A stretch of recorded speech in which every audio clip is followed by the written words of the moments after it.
At magandang umaga. Second half na po tayo ng ating Sports on Air Weekly. At eto na, marami nag-aabang dito kung ano update sa ating pinakaminamahal na liga sa ating bayan, na ang PBA. At to introduce our guest for today, Sir Ed Andaya. Thank you, Ernest. And again, good morning to all of you and welcome to the second part of our Sports on Air Weekly this morning. This time, usapang PBA naman po tayo, no? With three of our favorite coaches sa PBA. Of course, makakasama natin this morning si Coach Ariel Vanguardia. Kasama din natin si Coach Chris Gavina and of course si Coach Rency Bajar. Ernest, I'm sure marami tayong itatanong sa mga kaibigan nating coaches and I'll start the ball rolling. No? My question para sa tatlong coaches natin na kasama ngayon. Well, of course, ang PBA matagal din siyang nahinto because of the pandemic and madami ang nag-aabang kung kailan uli ito magre-resume and only recently in-announce ng PBA na sa darating na February 11 magre-restart na uli ang ating PBA Governors Cup na kung saan matagal nga napahinga ang ating mga players. Now, ang question ko sa ating mga coaches, can you give us an update sa mga training and preparations na ginawa ng team nyo during the pandemic and what do you think dito sa gagawing resumption ng PBA na mayroon pa rin threat ng coronavirus and very limited pa rin yung, I think, yung mga fans natin na i-allow na makapanood ng games. Siguro I'll start with Coach Ariel. Coach Ariel, again, thank you for joining us. Yes, magandang umaga sa inyo lahat at I'm so glad to be here as a guest dito sa Sports on Air and good morning din sa mga fellow coaches, Coach Chris, Coach Rency. Well, yun nga, medyo hindi maganda yung start ng year sa atin dahil natigil yung liga pero I think it's a blessing in disguise, especially for my team dahil after our second game, napakarami naming injury. And then we had to change our import. So that gives us time to prepare. Although ngayong week pa lang yung 5-on-5, we were able to do 2 weeks of small group workouts. So that gave us time na mga condition din yung import namin and for our injured players to heal. So yun, and okay naman, so far so good, and another week of preparation for the Friday game, which we don't know yet kung sino maglalaro, but at least we're raring to go. We're excited to, kumbaga, this is a fresh start for us, especially the hindi maganda yung naging outcome nung first 5 games namin. So, but we're still positive na makabawi. Thank you, Coach Ariel. What about you, Coach Chris? Kumusta ang rain or shine? And before we stop the conference, I think 3-2 ang record nyo. And kumusta yung mga players and pati imports nyo? How are you coping dito sa postponement na nangyayari and ngayon magre-resume na ulit tayo sa February 11? Para sa sinabi ni Coach Ariel na talagang it could be a blessing in disguise, especially for para sa team din namin kasi Henry Walker, he came in, hindi siya nakalaro for over a year and a half competitively dahil sa pandemic nga. And so pagdating niya dito, he was still in parang getting into game shape. So now with the 2.5, 3 weeks of small group training, talagang tinutukol ko siya. We went a lot of one-on-one training sessions even before sa mga small groups namin. So pero talagang highly motivated siya to have a better performance in the last 6 games before resumption next week. Sana matuloy na lahat, talagang mahirap din pag sa ano hindi mo alam ano mangyayari sa mga cases or we have no control over that. Well, with the 3 days we've had of practice this week, so far so good then. All out mga players namin are really like now we didn't really look too much out of shape. So a lot of credit to our coaching staff for getting our players prepared for yung pagbalik ng mga scrimmages namin. Thank you, Coach Chris. Coach Rency, nice to see you again. Kahit dito sa Zoom, no? Coach, kumusta ang Northport natin? Kumusta yung mga adjustments yung na ginagawa ng coaching staff natin para ma-maintain yung competitive edge ng mga players going dito sa darating na resumption ng PBA Governors Cup? First of all, Sir Ed, thank you for inviting us on behalf of Coach Pido, no, as our head coach of the Northport Batampiel.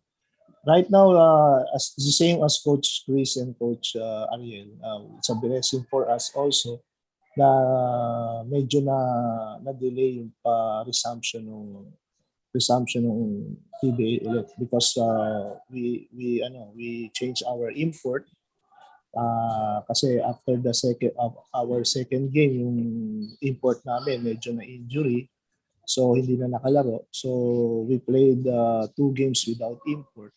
So it's a blessing for us also na delay nga at the same time kumbaga makapag-ensayo pa sa amin at ma-condition pa yung import namin. So right now in our team naman, it's same thing this week is doon lang nag-resume yung 5-on-5.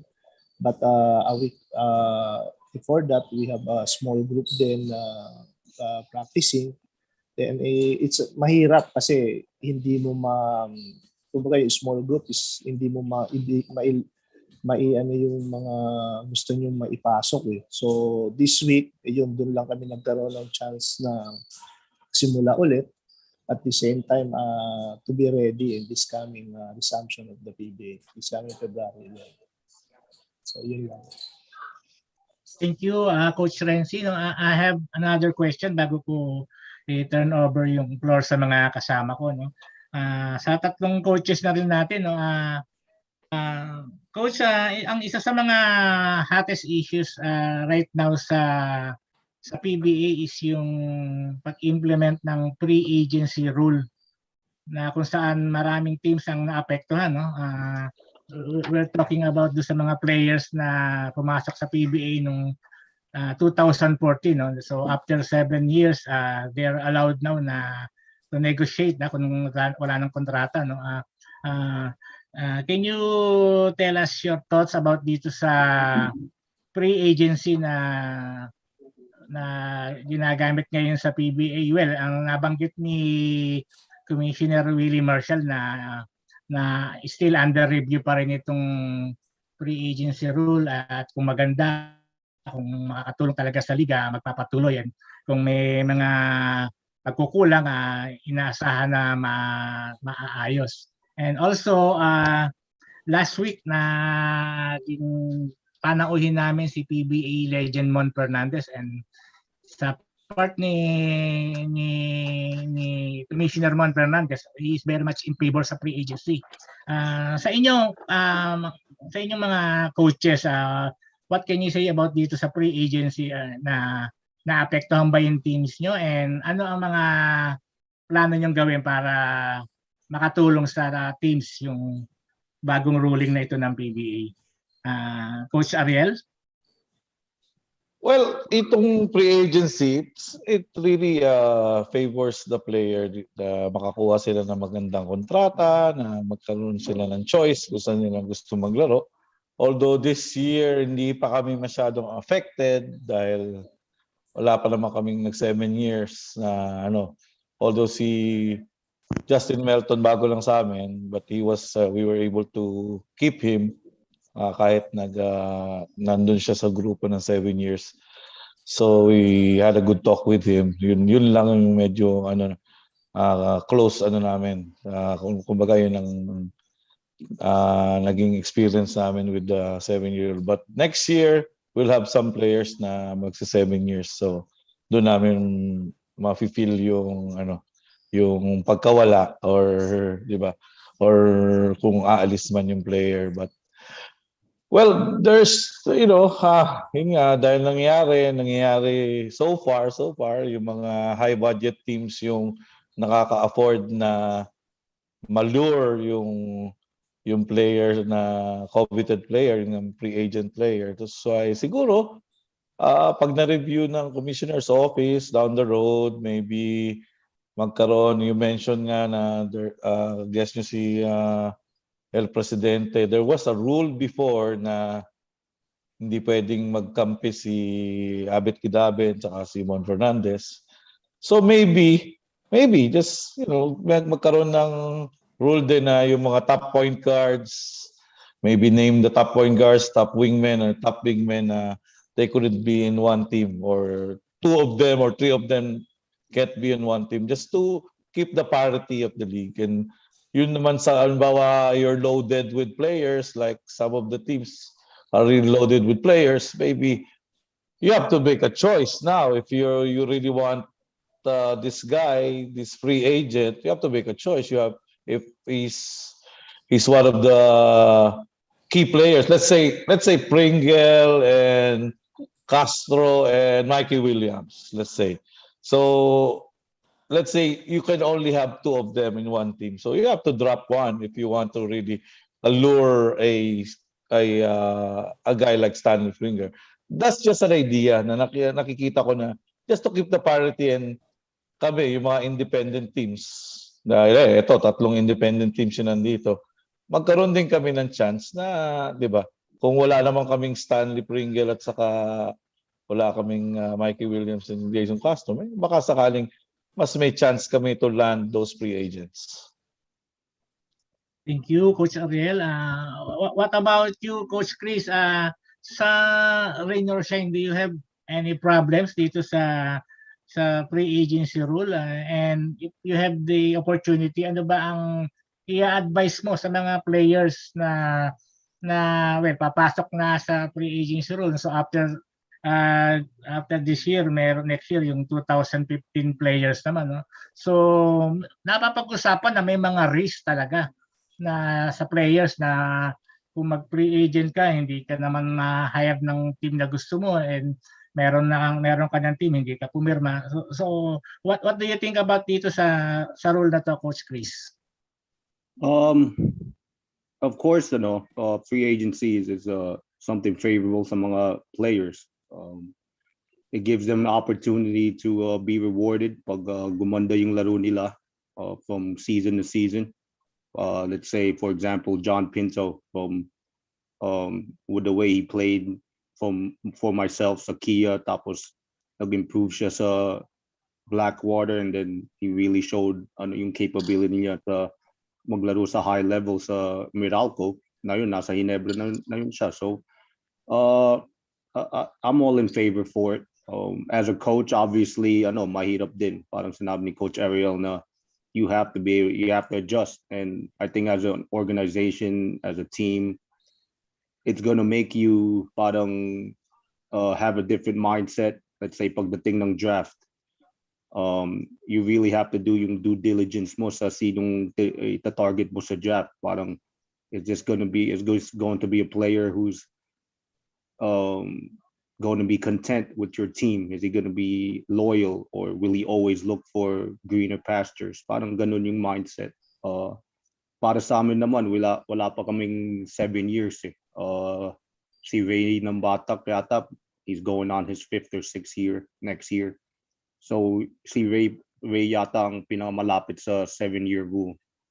After him, probably JV Mocon another couple of years. So in regards to parity, for me, there has to be some level of transparency. Kasi what's sinabi din ng mga boss din namin, what's the difference between our player max to another team's player max offer, diba? And you have to kind of ask yourself, why the big budget teams landing all these early free agents.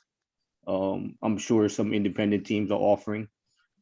In the case of Chris Banchero, recently with leaving Phoenix for Meralco. So I don't know the ins and outs of it, but you kind of have to wonder, you know, a guy who's averaging 18 points a game and then he leaves for a team with established guards as well. Meralco has a tremendous backcourt: Newsom, Maliksi, Aaron Black, you know, and it's also you know, it's always a good thing for players who wants to, like parang sinabi yata ni Chris na he wants to win a championship. Okay, I can understand that, but then like Coach Ariel said, it's hard to balance the league if that's going to be the case. And you know, for us independent teams, it's always about development. And so if we're always in that stage, then we're going to develop, and then at the end of a player's development, we wind up losing him, and you dedicate that amount of time for certain guys, and other teams benefit from it. And where's the parity in that? So we have to kind of find a balance in how we're going to approach that. I think for me, for free agency. Thank you for the answers, Coach Chris. Coach Rency, ikaw naman, you were a player before. In fact, naglaro ka sa national team pa before, no? And even si Coach Pido Harencio was also a player before becoming a coach. So sa Northport, ano ang sinasabi nyo, Coach Rency, sa mga players nyo pagka nanghihingi sila ng advice regarding dito sa free agency rule? And sa Northport ba, sino mga players nyo ang kasama dito sa 2014 class? As far as I know, siguro Sir Ed, yung si Paulo Taha, yung nagkaroon ng naapektuhan ng 7-year rule. But naayos naman kay Paulo, nabigyan naman ng contract si Paulo sa amin, and at the same time is mas umaba pa yung kontrata niya because I think some other teams also are interested in him. And sa akin naman is lagi namin ina-advise si Coach Pido na every time that you decide to go to free agency, kailangan yung buong-buo yung loob mo because kumbaga if ever na walang kumuha sa'yo at the same time na bumalik ka sa mother team mo, so yun yung mahirap doon na hindi ko yung mag-aabot to sa agreement ulit na ibigay sa iyo ng mother team mo. Then kailangan andun lang yung laging sinasabi ni coach na kailangan andun yung puso mo dun sa pupuntahan mong team. At kung bumalik ka man ulit sa amin sa Northport, andun pa rin yung puso mo na kailangan ibigay mo lahat ng hindi lang sa pera or something kung ano man yung mga other option or other offer sa'yo, kundi yung puso mo maglaro dito sa team namin. So yun lang naman lagi yung sinasabi ko sa kanila at the same time na kailangan yung respect. Number one is yung respect din na every time that makuha ka sa ibang team, kailangan yung respeto mo doon sa team andun eh. Diba? It's result in the attitude talaga ng player. So, yun lang lagi pinaalala namin. So, yun.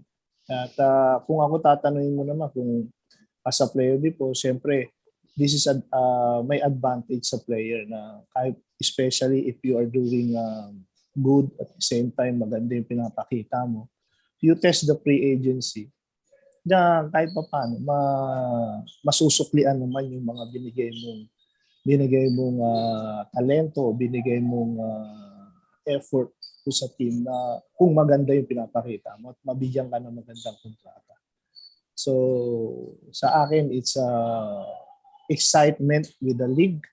At the same time, yung advantage ng players na andun. Doon naman sa team is like nasabi ni Coach Ariel and Coach Chris as yung kami lang dito sa Northport is medyo yung budget is not the same as the San Miguel and the MVP group. So, yun lang din naman ang amin is maipalalabas namin is to how we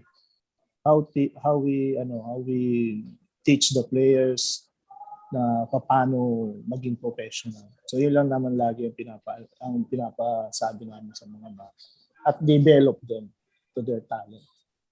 So yun lang. Yes, coach, no, nabanggit nga ni Commissioner Mon Fernandez na itong pre-agency will favor the independent teams, no, dahil magkakaroon kayo ng chance to get the star players that you need sa team nyo. But ang isang downside is kailangan din taasan yung budget ng mga independent teams natin para makuha yung mga players. So, do you agree with that observation?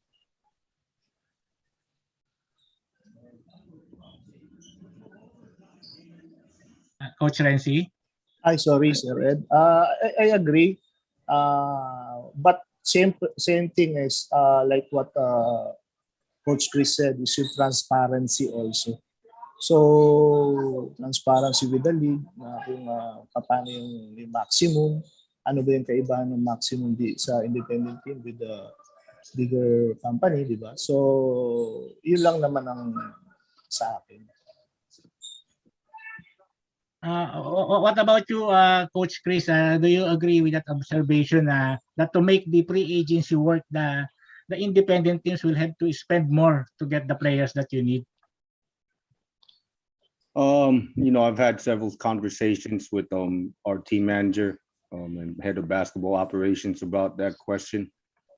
And we've kind of discussed if maybe there was a known, let's say, salary cap that we knew how to work around, and then to kind of let us kind of determine how will we proportion our own salary cap depending on what player we have. You get what I'm saying? If we want to give someone more than max, kami na yun. If we want to give, if we feel like a player is worth ₱1 million, then let us be the ones that determine based off the salary cap that was given to us. And I think that would level it out in regards to who would we be willing to target that's worth that much. So then in regard to the players that are in free agency, we could target like one of the top tier names possibly if that was our goal. And it's just one of those thought processes that's come to our mind. Obviously, free agency is still it's still in its development stages in the PBA, and I'm sure that the board and commissioner will come up with better resolutions in the years to come as we move forward. Thank you, Coach Chris. What about Blackwater, Coach Ariel? Do you agree with that observation that the independent teams have to spend more money now to make the pre-agency rule work? Well, I don't know with other teams, but of course, just speaking for my team, we have a budget that we are working around, and we can probably afford 2 to 3 maximum players, player that with maximum salary. So the rest will be on the next level or next level. So same with Coach Chris. Maybe we'll plan out. We were serving this slot for this slot for this player that we want to get. So siguro we just have to get value for our budget. And same thing. I think independent teams are more on developing players, not really on stocking up on superstars. So we're more on developing young players, and hopefully these young players see the value that we we got them or we developed them and they stay with our team. So yun lang ang magagawa natin eh. We don't have a control after that 7 years. So probably towards the 5th, 6th, 7th year, we're already winning and we can afford to lose some and develop new batch of players. So ganun talaga. We're a younger team now with our players that we have. So and we have bets na hindi naman covered ng 7-year rule. So yun nga at hindi naman kami tatamaan in the near future pa. So hopefully by the time that this draft we have 3 first round picks for this draft. So by the time na 7 years na siguro dapat nanalo na kami para kung umalis mo sila ma-afford namin. Thank you, Coach Ariel. Madami pang itatanong yung mga kasama ko sa inyo. Ernest, back to you. Okay, sunod pang magtatanong si Mr. Gerard Arce ng Bulgar. Gerard. Hello, sir. Ayun, thank you, Ernest. Good morning, coaches. Hello. Good morning. This is a general question po para po for everyone. As early as now, do you see this free agent ruling as what do you call it, dysfunction or parang defective na as early as now? And do you want to Sir Marshall told na parang pag pangit yung ruling, i-revisit. So, do you think next year or next season kailangan na i-revisit to? Coach Ariel first. Well, sa akin, I'm in favor. Just yung guidelines lang siguro, baka ma-revisit yung guidelines and have some if only there's a better way to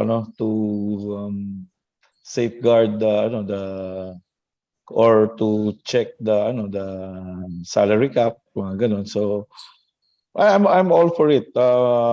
Kasi nangyayari naman yan sa NBA, diba? So ang lang yung control lang just to make the league more balanced. Sana hindi yan na maging paraan para lalong matilt yung balance ng liga.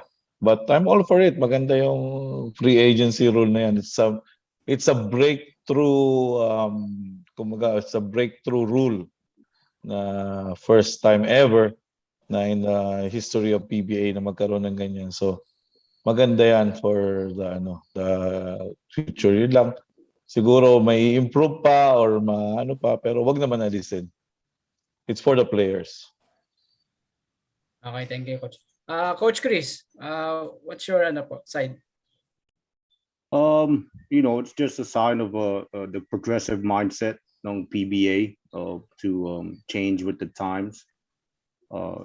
We all know that free agency's been going on a long time now. Mga ibang top leagues all over the world. So it's good that we've implemented it now. It's just an added variable every team will have to deal with. How do you adapt?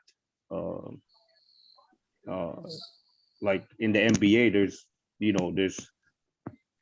who would know that Harden, Durant, and Kyrie Irving would be on one same team, and the same goes here. It's all about how can you find ways of having to compete with someone who's able to accomplish that. You applaud a team that's able to do that, but then at the same time, having an independent team mindset, you got to find those diamonds in the rough sometimes. And I admire the Miami Heat organization on how they're able to find these undrafted players that continually give them success. So there's ways of still finding a way to be successful, although even if you don't get the top tier players, you just gotta have an open mind about things and sometimes take a gamble on some guys that you feel have something to prove. Those guys will work more, and and those are the type of players that you try to aim for in the draft or in free agency. And anything at first will always have some level of resistance to it, and until it's hashed out, free agency is a brand new state of thought process here. So there's going to be good and bad in the beginning, and as long as it's improved every single year, the way PBA does, I'm all for it. And it's just something that we have to kind of find out how can we maximize it for us, and not worry about what the other big teams are doing. Thank you, Coach Tot. Coach Rency, it's your time.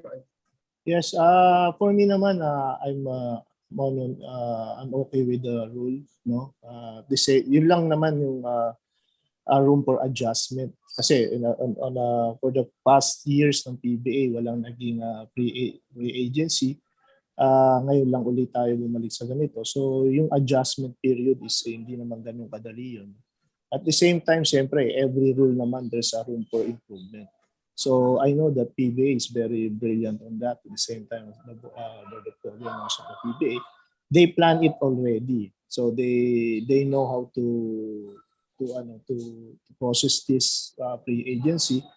I think it's they are for the good of the league. At the same time, also for the players to be more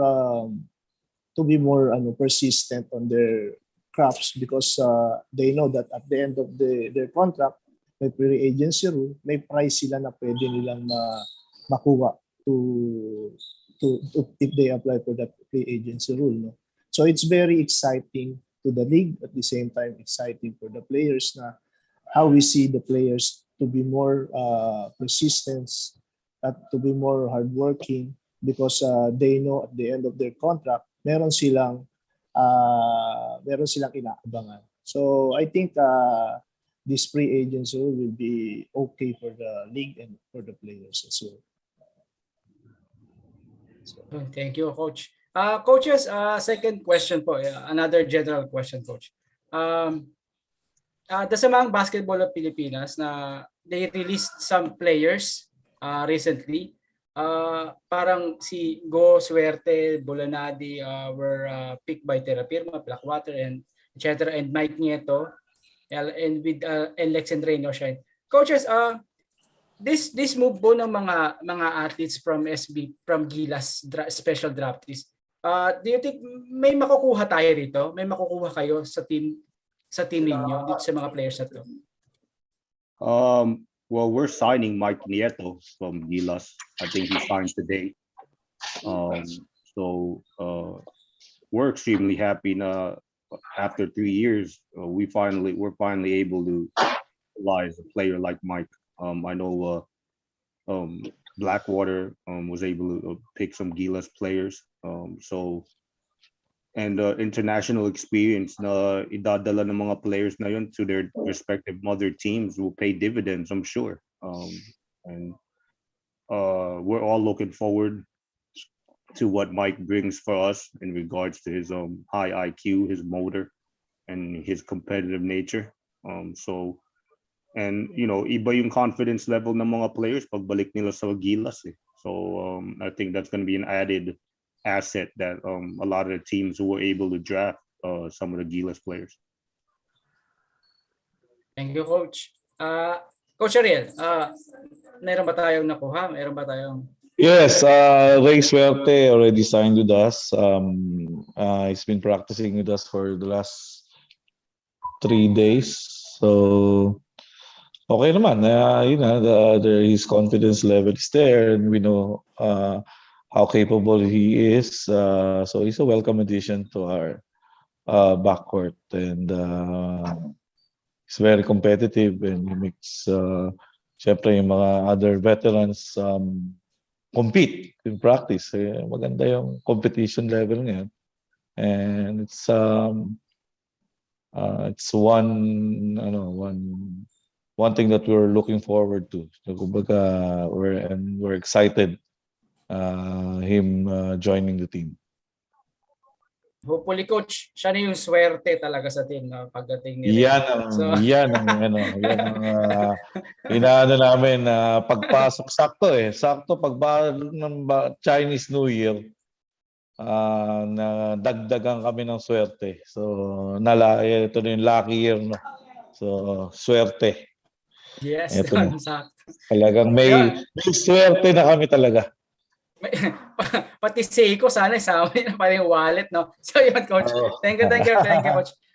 Coach Rency, sa inyo po, may additional question lang ako sa inyo, coach. Parang medyo mayroon yata lumabas na sa Northport, yung mga hindi pa signed na players. Pwede niyo bang maidagdag yon, coach, kung meron ba tayo? Kasi parang may lumabas kayo, mas maganda sa inyo manggaling para at least mas maliwanag po. Doon sa una mong tanong, no, yung regarding doon sa Gilas players. Sa amin, for the first batch of the Gilas, wala doon sa draft phase, wala kami nakuha doon. No? Kasi this year lang kami nakapick ng nasa Gilas, yung si Navarro nga. Then, second question is regarding doon sa mga players na hindi pa nakakasign. Siguro, kumbaga andun yung under negotiations pa sila with the management.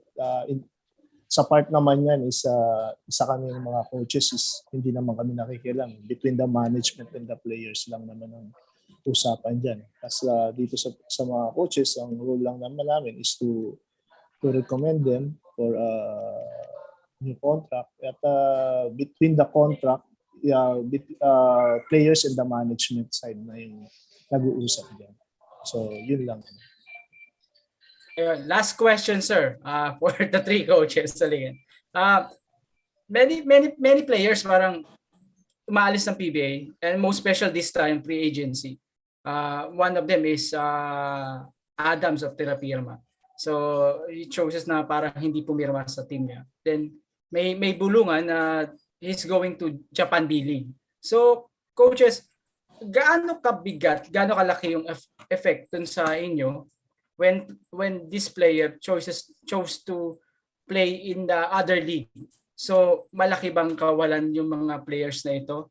Most especially hindi nila tinanggap yung offer ng team para lang maglaro sa ibang bansa. Coach Ariel. Well, ako ang ano ko diyan kasi parang kumbaga nag-boyfriend ka ng pogi, inaasahan mo ba na laging tapos seloso ka? Inaasahan mo ba na laging doon yung pogi mong boyfriend? Biro lang. Well, syempre, it's all over the world, ganyan naman ang nangyayari. So the best players, they find greener pastures. Hindi pa lang tayo sanay kasi for the last 40 or 40 plus years sa PBA, hindi tayo sanay na naglalaro overseas yung mga players natin. But with regards, take the example of Australia, yung best players nila nasa NBA, nasa Europe, and then pagka wala doon, bumabalik sila sa local league nila. So I think it's just it's just a part of progress of Philippine basketball that we're worldwide. So, may mga players naman tayo na naglaro na kasi ang nangyayari, naglalaro muna sa Europe like Macho Wright or Pringle, naglaro muna sa Europe or Jason Brickman, naglaro muna sa Europe. Then, maglalaro sa PBA. So, ngayon, nangyayari, before sila maglaro sa PBA or pagka nakalaro na sila sa PBA, na-expose sila like Ray Parks or Kiefer, they find a new team. So it just goes to show na our basketball is improving, our players are improving, and expect yung mga coaches din natin to be able to coach overseas din. Kumbaga, ganun talaga eh. I think it's a progress of Philippine basketball, and we just have to accept the fact na ganun talaga. And yung mga nandito naman, mga able and capable players naman, it doesn't mean that we're lacking in superstars. So mga natitira dito mga players. It's just so happy na dumadami yung opportunities ng mga players natin. And I'm all for that. I'm happy that they're getting offers overseas. And I'm happy for Kai na eventually sana makapag-NBA and the other players that will play overseas. Na-improve palalo yung Philippine basketball. Yun ang take ko dyan. Thank you, Coach. Coach Chris? Yeah, I'm in total agreement. Para sa akin, it's the greatest compliment sa basketball community in the Philippines na mga players tayo that's being recognized as talent for international leagues. Like for instance with Kai, he may become our first true-born Filipino that's going to get drafted in the NBA. Like for me personally, why would we stop that level of talent to go try to play at the highest level? He may eventually decide to come back here if, let's say, knock on wood, things don't exactly turn out the way he wants to. But PBA will always be here. It's the highest level of competition here in the Philippines, and now it'll just level up everybody's level of development here in the Philippines. The players will take these pioneering players like Kiefer 30, Bobby Ray, seeing we have players that are capable of being recognized for Japan, maybe eventually even Europe, now Australia.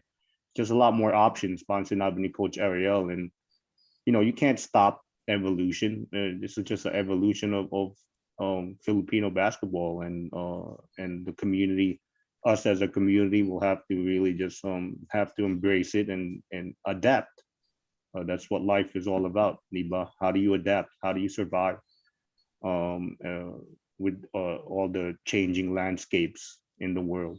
We've adapted to COVID. We've been able to find solutions for it, and I'm sure that it's up to you as a team and organization to be able to find ways to strive for your own success. Thank you, Coach Chris. Coach Rency? Sa akin naman, I'm looking at the positive side, especially for the players, because that's their rights, as long as they become professional, because at the end of their contract, doon lang sila they allowed to play to overseas and everything like that. Pera na lang na medyo pag may kontrata ka pa, tapos pila kang aalis. Na syempre, yun naman ang pangit with syempre doon sa iniwan mong team, the management. Kasi at the end of the day, hindi ka na makakabalik doon kung halimbawa walang mangyari sa'yo doon sa overseas mo na maglalaro, di ba? So sa akin, it's parang maganda ito, number one, for the players because they gain a lot of experience. Not only hindi Pilipino yung mga kalaban nila, but also yun, sa Europe, sa Australia, like kay Soton. Then number two is this is also parang sign of accomplishment with the PBA na you are producing this kind of talent that they play overseas na they are representing not only their name but also the Philippines. So it's good for us. It's good for our country to recognize all over the world kung saan maglalaro yung mga athlete, mga PBA players natin. At lastly, so we gain also for this because after they play in the international leagues, professional leagues, they gain experience. We can get him into our national team program. So parang kumbaga, ang magigain din nito yung bansa natin, di ba? So I think it's advantage and positive that na itong mga players natin ay magkaroon ng opportunity to play overseas as a professional. So thank you. Thank you, Coach. Parang sa madaling salita, no crab mentality, parang walang utak lang ka sa ating mga Pilipino. No, Thank you very much, coaches. Ernest? Thank you. Okay, thank you very much, Gerard, for those questions. At sunod naman na magtatanong si Ivan Saldano from Philippine News Agency and Dugout Philippines. Yes, thank you, Ernest. So I'm gonna jump into an early question from Gerald to Coach Ariel and Coach Chris, because you have two former members of the Gilas Cadets like Ray Suerte and Mike Kit respectively. So what's the clause between them playing for your team and possibly if they're gonna be called back for the February window? Anong clause doon? I'll forward Coach Ariel muna. I think there's no more clause. I think they fully released the player already. So if ever he'll be called up, he has to ask permission from us now instead of the other way around. I think kung if ever he'll be invited, it will be up to the board of governors if we allow the player. So I think the league naman is open to that idea kung kailan makakapagpahiram ng existing players sa PBA. But with regards to the contract, he's under contract with the mother team already and not with Gilas. All right. So thank you. So Coach Chris, how about you? How about the case of Big Mike? Yeah, I believe also with Mike na discretion na namin yun after the release from SBP and then signing his contract with us. It'll all come down to if we're willing to loan him out per se to Gilas, and I'm sure if he is a part of that pool, we most likely won't stop him from being considered, because it's an honor to represent your country, and it would be an honor for us to have one of our players be considered to represent our country on a big stage. So it's definitely I think it's up to us now as a mother team to discuss on whether we'd loan him out. All right, so okay. So thank you very much, Coach. So now I'll go to Coach Rency. Although walang Gilas player from 2019 in sa Northport, if in case may matawag for your team, kasi right now I believe the PBA board is meeting on the proposal of Coach Chat na baka TNT Core ang ipalaban. Kung pero magkukulangin, are you willing to kung mag-release ng player, mag-release ng player for Gilas kay Coach Chat, Coach Rency? Number one, between the players and the management, the player must ask permission niya with the management. Yun din sinabi ni Coach Ariel. And I think Coach Pido the coaching staff is willing also to lend the players to the national team. Because wala naman, kumbaga, it's para sa player yan, at the same time, para sa bansa naman yan. So, magpapahiram naman kami. All right. Thank you very much, coaches. So thank you very much. Yun lang, Ivan? Actually, yun lang. Bitin ka ngayon, ha? Dati, nauna ko ni Gerard eh. Sige. Okay, Gab Ferreras, you have some questions? Si Dennis Aroa, magtatanong ba muna? Wala si Boss Dennis eh. Mukhang nagpapahinga pa. Oo. Gab, ikaw muna. Okay. Good morning sa inyong lahat, mga coaches. Gusto ko sanang itanong sa inyo.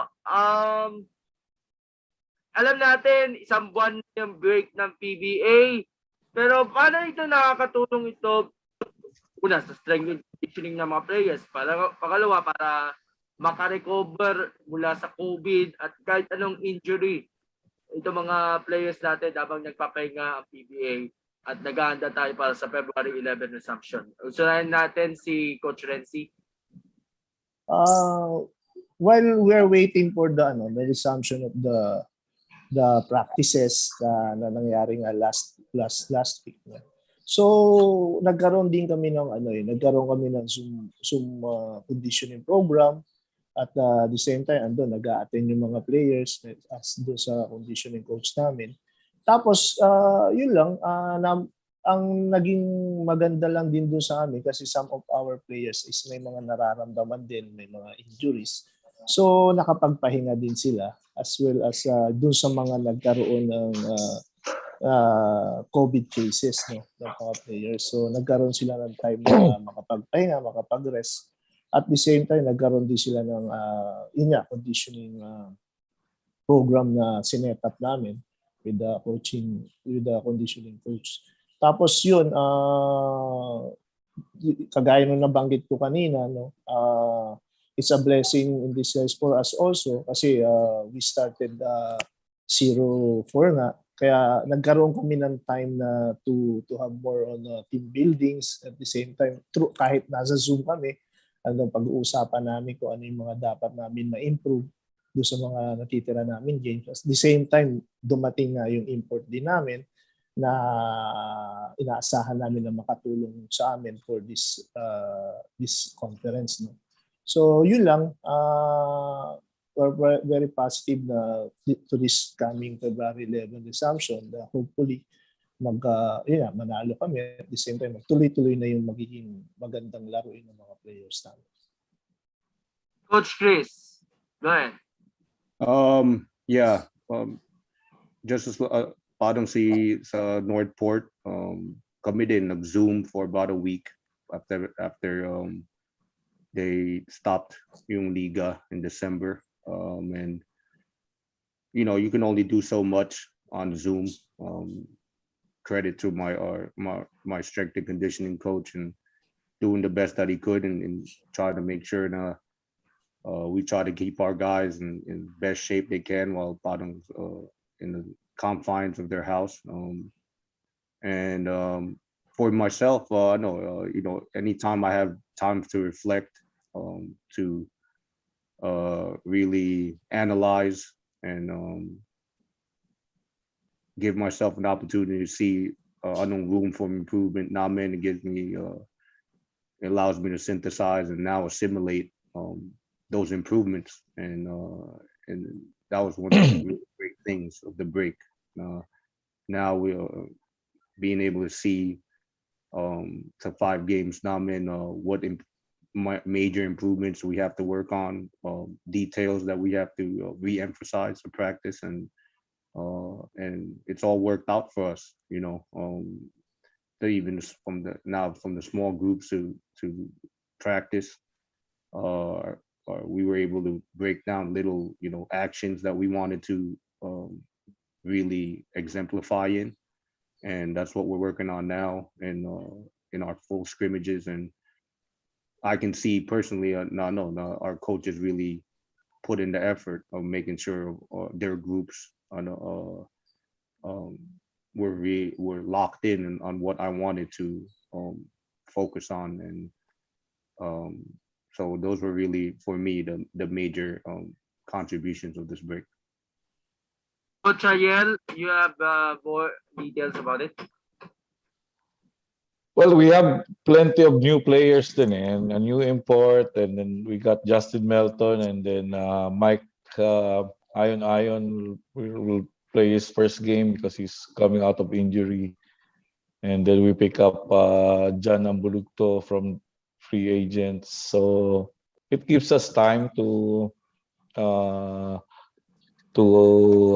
gel the team again. So, and Kelly Nabung is coming back also. So, time to heal, time to reflect, as Coach Chris mentioned, and to work harder siguro dahil it hasn't been a good start for us, but we're quite positive and raring to go, excited to this restart, and hopefully we can pick up some W's along the way. Teka nga, nabigyan ba lahat ng booster shots ng lahat ng miyembro ng mga teams, Ariel? Yes, most of our got their booster shot na kasi early sila nagpa vaccine. So most of them got their booster shot, and Justin Melton also has had his second shot already. So everyone's vaccinated and ready to go. Chris? Yes. Yeah, I believe so. Everybody on our team is ready, received their booster shots. And Coach Rency? Yes, all of us vaccinated na. At the same time, yung booster shot, most sa player nagkaroon na rin at the same time as the staff and the coaching staff also. Alright, thank you, coaches. Back to you, Ernest. Muna tayo. Okay, thank you very much, Gab. No, ako naman medyo magtatanong dito, no. Coach Ariel, no, heading to the second half of the parang ano natin, no, ng conference natin, no. Syempre, Blackwater, matagal na yung losing streak natin, and Ram, and how Abondo. confident are we na medyo ma-break na natin to, no? Kasi sinabi nyo nga meron tayong mga may new players tayo, we have a new import, no? And how confident are we na the dry spell will be over very soon for Blackwater? Anyway, we're always naman confident because we've been working hard. It's just that, siyempre, nagpe-prepare din naman yung kabilang team, and we had some string of injuries, especially on our best players, with Amel and JB being out after our second game. Doon medyo nahirapan kami to recover, but we're now healthy and ready to go. So quite positive na kumbaga ito pa, nadagdagan pa ng swerte. So swerte na rin. I believe naman it's a product. The winning is a product of hard work, and we've been working hard, and so makakaguhit din yan dahil sa hard work. Coach, clarify ko lang, nag-report in na sa inyo si Ray Suerte? Nag-report na siya. Kamusta naman yung kanyang adjustment sa team, and how do you find him fitting sa sistema ng Blackwater? Okay naman kasi he's another weapon. He's a shooter. He can run the floor. He's athletic. So maganda rin naman yung depensa niya. It's just that natigil siya nung mid-December or December yung I think yung mga workouts niya with Gilas. So medyo is still not in game shape, but these 2 weeks I think he'll be able to catch up kasi naman siya, hindi naman siya yung totally na nawala sa basketball. So and hindi naman siya mataba or hindi naman siya out of shape. So na lang, yung timing na lang, saka yung getting to know his teammates. So far, yung three practices that he has joined us, maganda naman yung pinakita niya. Ito naman, coach, no, syempre nagano tayo yung import natin, nag-iba tayo ng import. So far, ano yung assessment nyo sa import nyo? Nakatulong ba yung medyo mahabang gap na makilala nyo yung import nyo? Oo, maganda rin na mas na-acclimatize siya kasi he was coming from liga rin sa Iceland. Alam natin iba yung weather. So mas scorer siya kaysa doon sa dati naming import, and so mas ibang dimension naman yung ibibigay niya. Although he's not as hindi siya sentro, is more of a 4. Where Jalen is more of a 5. So yun yung adjustment namin. So but he can he can slide into the 5 spot if on emergency. So okay naman siya. But very coachable and very aggressive.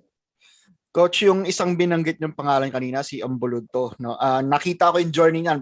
Iba-ibang liga ko na nakita yan, no? Pero ito, no, nung sinabi nyo sa kanya na ito na, PBA ka na, what was their initial reaction? And bakit nyo pala kinuha si Ambulodto after all these years, no? Ano yung nakita nyo sa kanya? He started out as a practice player for us when I came in. I got him as a practice player. And so maganda naman yung practice niya. So we just credited him or rewarded him his hard work with a contract and a chance to play in the PBA. So I think he earned it. So we rewarded him. So he's another active body like Barkley that can defend the import, help us with rebounding. So maganda yung attitude, and sa practice he can he really works hard. So we'll really give him a chance. Okay, last question sa iyo, Coach Ariel, before I go to others, no. Syempre isa kayo sa mga faces ng ASEAN Basketball League at saka napag-usapan nga natin kanina nung nalaman nyo na the ABL is already attempting na gusto na nila magbumalik. How is this gonna help us here at yung mga adjustments nila recently sa kanilang liga coming this July? Well, magandang liga yung ABL. Been there for 6 years, and it's good for Southeast Asian nation. And now may mga Hong Kong, and then may mga China teams and Taiwan teams. So maganda yung competition sa ABL na ngayon. And I'm happy na makakabalik sila. Makakabalik yung liga. It's an opportunity also for Filipinos to expose their talents overseas, and makapanood din tayo ng basketball dito. Especially now, maganda yung Davao yung magre-represent sa atin. So I'm sure yung mga taga Mindanao is excited to host the ABL. So maganda yan, magandang development for basketball in the region. Okay, thank you so much, Coach Ariel. Coach Chris, how are you, Coach? Good. Coach, you've been I'm gonna credit what's on your back, no? It's culture, no? At of course, you have been preaching this to Rain or Shine for the longest time, and after all these months, being the head coach and of course being an assistant to Coach Kaloy Garcia, what is the development of the culture in your eyes here in Rain or Shine? For me, in the positions I've been in, I've always recognized the culture is the hardest thing to implement when you take over a brand new team. And the culture of being a blue collar team has always been here for Rain or Shine. I've always felt I've admired them from a distance in regards to how the organization structures itself with mga not necessarily superstar recognized level players, and they're able to squeeze the most out of their talent. And when I was brought in, I've always just figured that the first thing I try to always set upon the team that I'm brought in to lead is what are we going to be known for? For me, our core values in our culture is number one, respect. You have to be able to respect one another, be on time, little things that go a long way. Commitment, your commitment to your teammates, to yourself, to your family, and to this organization, how you represent yourself. And and a great deal of our culture is based off trust. I won't be able to coach a player if he's not open to trusting my abilities to see I know where you need to go and I understand how I need you to get there. And some players may not respond the right way at first, but once they realize na parang myself as well as my staff is everything we say or do is for the betterment of the team, and it's all about success and winning. And there's no excuses with it and how we do things here, and that's the mindset you have to bring. So for me, that's what our culture has been based off. Coach, you selected an import that is a veteran and actually from Blackwater before Henry Walker. He has been known as a culture changer as well. Is that how you selected him? And what is the rationale of selecting the likes of Henry Walker? Mm-hmm. Yeah, I've always liked Henry. I've liked the way he's handled himself as a professional every time he's come here. from his first stint, I believe, in Alaska, the Blackwater and Lex, and now to us. He just brings that high level of accountability, and he brings that NBA experience from New York to he shares his championship experience when he was in Boston, and then the culture that he learned while playing for Miami. And those stories go a long way para sa mga young players namin, including myself. I pick his brain all the time about what set Kevin Garnett apart. Why did you guys win that championship in nasa Boston pa siya? And why is the Heat sustain their level of success all the time? And sinabi niya, all based off their culture of taking nothing for granted, just being able to outwork teams even if they have lesser talent, and those things coincided with the way I wanted things set up here, and so that probably was the over leveling effect of why we chose Henry Walker as our input. And of course, Coach, before the stoppage of the league, the team is on a back-to-back losses. How are you going to adjust heading back to the resumption of the league in February 11? And how did the pause help the team in adjusting to? Of course, I think Henry needs to shed some weight, I suppose. Yeah. Mm-hmm. The break has allowed Henry to also. He's highly accountable about himself, and he knew he needed to get into better game shape and better conditioning. So he's slimmed down. When you guys see him again, you'll see a difference. He's moving a lot better in practice in our scrimmages. His conditioning levels improved. I can honestly say he doesn't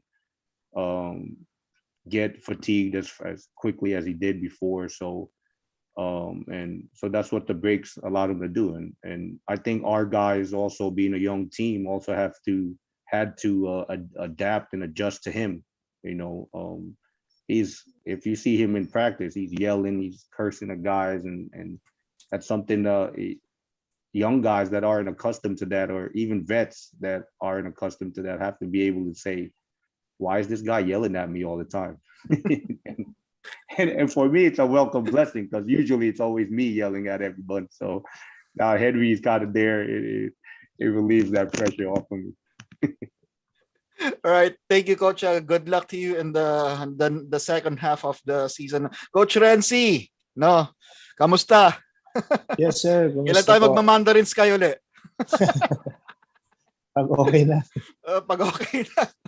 Coach Rency, kamusta naman tayo dyan? And syempre, this is the conference na nakuha natin si Arwin Santos sa Northport Batang Pier. After a few months with the team, kamusta naman ang inclusion ng isang veteranong Spider-Man sa buong koponan? Yes, Arwin is Arwin. So yung especially yung respect with the other players to him, ibang-iba, because Arwin is a winner. We know that championship na nagkaroon siya sa PBA, no? So nadagdagan kami ng isang leader, at the same time isang vocal leader sa not only in practice but also in the game. Kasi siya kumbaga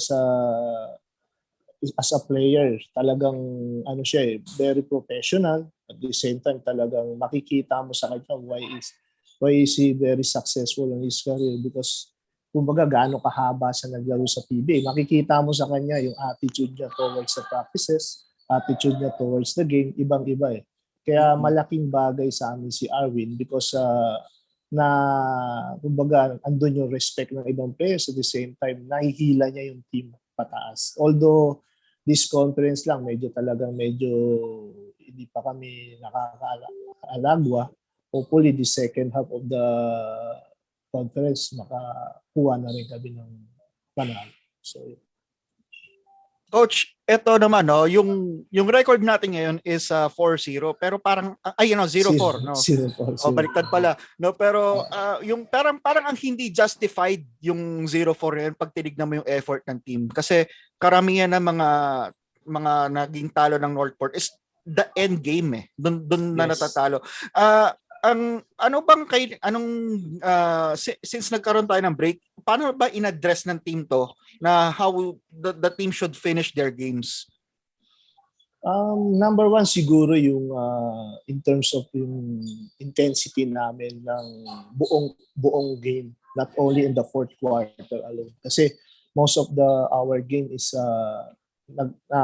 nalalaman kami ng first to third quarter, then after the third quarter sa fourth quarter doon kami na nakakahabol, the same time doon kami naglalaro ng gusto. So yun lang yung ini-emphasize ni Coach Pido sa team na not only in the fourth quarter, kumbaga first quarter pa lang ando na yung intensity natin, defense and offense, at the same time yung you play as a team, parang gano'n. So yun yung lagi ini-emphasize ko sa mga players.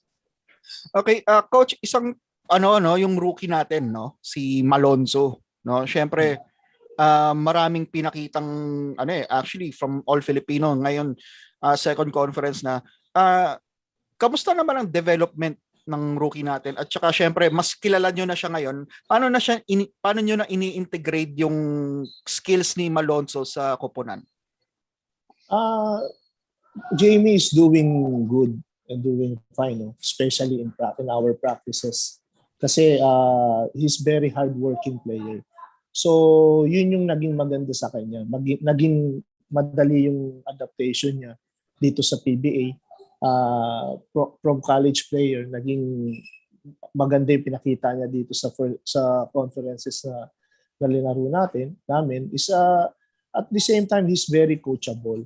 So, yun yung laging magandang attitude niya eh. So, lagi kung ano man yung pinagagawa sa kanya ng coaching staff, ano pinagagawa sa kanya ni Coach Pido, talagang ginagawa niya na wholeheartedly.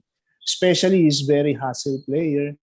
At kumbaga, yun ang nagustuhan ni Coach Pido sa kanya. So, kumbaga, hindi naging mahirap para ipagawa kay Jamie yung lahat ng gusto na ipagawa because unang-una, he's very coachable at the same time willing to learn.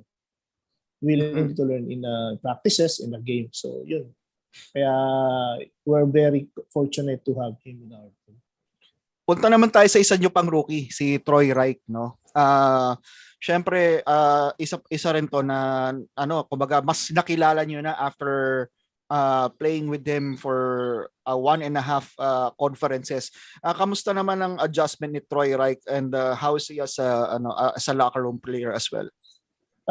Troy Reich is a very good compliment to Greg, no? Because Troy Reich is more on a role player at alam naman natin na he plays in Division 1 in the US. So he knows how to move us on his position. At the same time, kagaya ni Jamie, he's willing to learn. Hindi siya yung mayaman, he's very humble, and he's very hardworking in practice. Kung ano yung pagagawa mo sa kanya, ginagawa niya. At saka ginagawa niya with 100%. Hindi yung, kumbaga yung parang ginagawa niya just like para lang gawin. Hindi. Ginagawa niya 100% to improve him at the same time na ma-improve yung team. Because if ever Greg is out, he's the one who fill in. Kaya yun yung ini-emphasize namin lagi sa kanya na be ready all the time. Okay, because Greg will not play 48 minutes naman. So, okay. Coach, thank you so much sa pagsagot ng mga tanong. Yung papatanong ko na lang kay Coach Pido kung kailan namin uubusin yung Blue Label, no? Pag nagkita. Wow, sama kami. Si Coach Chris sasama rin. Ayun. Pero anyway, may pahabol daw si Gab kay Coach Rency. Gab, yung mic mo. Coach Rency, good morning. Yes, Gab. Good morning. Are you still the head coach of Diliman College? Yes, Gab. I'm still the head coach and the athletic director of Diliman College. Meron akong paglilinaw. Kumusta ang training ng Diliman College Blue Dragons for the UCBL? At may balita ba tungkol sa resumption nito anytime based sa pag-uusap ninyo with Ched at ng Right now we wala kaming halos practice face to face. We just do our Zoom conditioning program kasi yung UCBL wala pang time kung kailan magre-resume. Not like UAAP and NCAA that meron na silang schedule for opening. Kaya hindi pa kami nakakakuha ng permit to practice at this moment. Hey, thank you so much, Ernest. Back to you. Thank you. Okay, thank you so much, no? And okay, diyan po tayo nagtatapos, no? Sir Ed, baka gusto niyo bigyan ng final remarks itong kuna ng final remarks itong mga panauhin natin. Yes, thank you, Ernest. Siguro yung guest coaches natin, may mga messages na sila, and siguro coaches, you can invite yung mga fans nyo na manood na sa darating na restart ng PBA sa February 11. Coach Ariel, your invitation sa mga followers ng Blackwater na din. Yes, una-una nagpapasalamat ako, Sir Ed, at na-invite mo dito at sa lahat ng bubuo nitong sports on air live, and so honored to be here. To PBA fans and Blackwater fans, sana abangan nyo ang pagbabalik ng ating pinakamamahal na liga. I'm sure it will be very exciting, and hopefully after a week now or a week or two, welcome na ulit ng fans. Sana magtuloy-tuloy yung pagbaba ng numbers ng ating cases, and everybody stay safe, and looking forward to this new challenge, kumbaga itong resumption ng ating PBA, and good luck sa ating lahat, to Coach Chris and Coach Rency. Thank you, Coach Ariel. We'll have our group photo in a while, no? Sige. Coach Chris, thank you again for joining us, and please invite the fans of Rain or Shine to watch the PBA games again later this month. Sure, Sir Ed. First off, I'd like to thank lahat sa panel ng Sports on Air for inviting me to be with these other prestigious coaches, Coach Rency, Coach Ariel, and discussing the great topics you guys asked us and questions. And sa lahat ng mga bayan ng Lost fans, we've been working really hard and praying and hoping everything settles down para makabalik na kami maglaro, and bring the excitement of basketball back to our fans, not just Bayan ng Ross, but the entire PBA family. We wish everybody stay safe, and hopefully you guys, everybody gets to witness the excitement of PBA basketball again within the next week or so. And with that, on behalf of myself, Rain or Shine, and our organization and team, wish everybody stay safe and God bless. Thank you, Coach Chris. Coach Rency, I'm sure yung mga fans ng Northport, Batang Pier, inaabagan na din kayo. Please invite them. Yes, first of all, Sir Ed, thank you again for inviting us on behalf of Coach Pido on your show, Sports on Air. So, yun lang for the PBA fans and the Northport Batang Pier fans, we are inviting you for the resumption of the PBA this coming February 11. Tuloy ang laban pa rin, kumbaga, sabi ng PBA. So, I think this will be a more exciting lahat, especially medyo ito na yung parang naghahabol ka sa naghahabol ka doon sa finish line, no? So the PBA will, and the Northport will promise you to have a very competitive game all the time. At the same time, hopefully we can achieve our goal for these remaining games. And yun lang, always stay safe for all the PBA fans and the Northport Batang Pier fans. Always stay safe, and God bless us all. And good luck sa ating lahat, Coach Ariel and Coach Chris, na hopefully the resumption of PBA will be good for us. Thank you. Thank you, Coach Rency. And again, good luck sa mga tama nating coaches dito sa darating na pagre-resume ng PBA. No? Ernest, are we ready with our group photos sa mga favorite coaches Okay. natin? Sige, biglang nagpakita si Boss Dennis so, long time okay, Sakto sa picture taking. biglang lumitaw si Dennis. Okay. Right timing. Anyway, magano tayo? Group photo po tayo. And Okay. 1, 2, 3, smile po tayo. At dyan po nagtatapos ang Sports on Air Weekly. Abangan niyo po, meron po tayong exciting guest for next week. Basketball na naman daw tayo, sabi. But anyway, at dyan po para sa mga nasa YouTube namin, kung di pa kayo nagsusubscribe, please do. Kung para sa mga nasa Facebook naman, like yung channel para malaman nyo kung sino yung mga susunod namin panauhin. At ako po si Ernest Hernandez, ang naging moderator at host para sa Balitaktakan ngayong araw na nagsasabi sa inyong simpleng mensahe lang po. Stay safe and God bless. Yon!